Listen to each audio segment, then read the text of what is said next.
നല്ല ക്വാളിറ്റി വരുന്ന സ്കീഡ മെയിലും ഫീമെയിൽ പപ്പീസ് നമുക്ക് നിലവിൽ ഇപ്പോൾ സ്റ്റോക്ക് വന്നതുണ്ട്. അതിൽ നമുക്ക് സെമി ബോളിക്കോട്ടിന്റെ പപ്പീസ് നമുക്ക് കുറച്ചധികം നമുക്ക് സ്റ്റോക്ക് വന്നിട്ടുണ്ട്. അപ്പൊ നിങ്ങൾക്ക് മെയിൻ്റെനൻസ് ഒന്നും നോക്കാൻ പറ്റാത്ത ആൾക്കാർക്കാണെന്നുണ്ടെങ്കിൽ സെമി ബോളിക്കോട്ട് ചൂസ് ചെയ്യാം. നമുക്ക് നോർമൽ ബോളിക്കോട്ട് പപ്പീസും ഉണ്ട്. ബോളിക്കോട്ട് ആണെങ്കിൽ കുറച്ച് മെയിൻ്റെനൻസ് വരും. അപ്പൊ മെയിൻ്റെനൻസ് നോക്കാൻ പറ്റാത്ത ആൾക്കാർക്ക് വേണ്ടി കുറച്ച് സെമി ബോളിക്കോട്ട് പപ്പി നമ്മൾ സ്റ്റോക്ക് ചെയ്തിട്ടുണ്ട്. അപ്പൊ red and white, black and white, grey and white ഒരുവിധം കളർ കോമ്പിനേഷനുള്ള പപ്പീസ് നമുക്ക് ഉണ്ട്. മെയിലും ഫീമെയിലും ഉണ്ട്. അതും ബ്ലൂ ഐസിൽ വരുന്ന പപ്പീസ് ഉണ്ട്. അപ്പൊ നല്ല ക്വാളിറ്റി സ്കിഡ് പപ്പി നിങ്ങൾ നോക്കുന്നുണ്ടെങ്കിൽ സ്ക്രീൻ നമ്പറിലേക്ക് വിളിച്ചു. ഓൾ കേരള ട്രാൻസ്പോർട്ടേഷൻ നമുക്ക് അവൈലബിൾ ആണ്. എറണാകുളത്താണെങ്കിൽ home delivery plus cash on ചെയ്താണ്. ഇനി സപ്പോസ് നിങ്ങൾക്ക് ഇത് അബ്രോഡ് നിന്നാണ് കാണുന്നത്, നിങ്ങളുടെ നാട്ടിലേക്ക് ഒരു പപ്പീനെ മേടിക്കണം, അസ്കിയുടെ പപ്പീനെ മേടിക്കണം എന്നുണ്ടെങ്കിൽ നാട്ടിൽ എവിടെയാ സ്ഥലം എന്ന് പറഞ്ഞാൽ നമുക്ക് അത് എത്തിച്ചേരാവുന്നതാണ്. അധികം മെയിൻ്റെനൻസ് ഒന്നും വേണ്ടാത്ത ആൾക്കാർക്ക് സെമി ബോളിക്കോട്ട് എടുക്കുക, മെയിൻ്റെനൻസ് കുഴപ്പമില്ലാത്ത ആൾക്കാർ ബോളിക്കോട്ട് എടുക്കുക.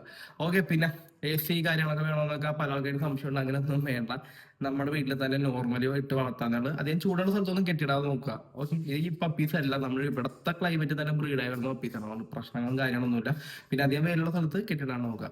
അപ്പൊ അസ്കിയുടെ നല്ല കൊണ്ട് പപ്പി നിങ്ങൾ നോക്കുന്നുണ്ടെങ്കിൽ സ്ക്രീൻ നമ്പർ വിളിച്ചു നിങ്ങളുടെ ഫ്രണ്ട്സോ റിലേഷൻ ആരെങ്കിലും അസ്കിയുടെ പപ്പി നോക്കുന്നുണ്ടെങ്കിൽ അവർക്ക് വീഡിയോ ജസ്റ്റ് ഷെയർ എടുക്കുക. അപ്പൊ ഇതേപോലത്തെ ഡോഗ് റിലേറ്റഡ് വീഡിയോ കാണാൻ വേണ്ടി നമ്മുടെ ചാനൽ ഒന്ന് സബ്സ്ക്രൈബ് ചെയ്യുക. ഓക്കെ.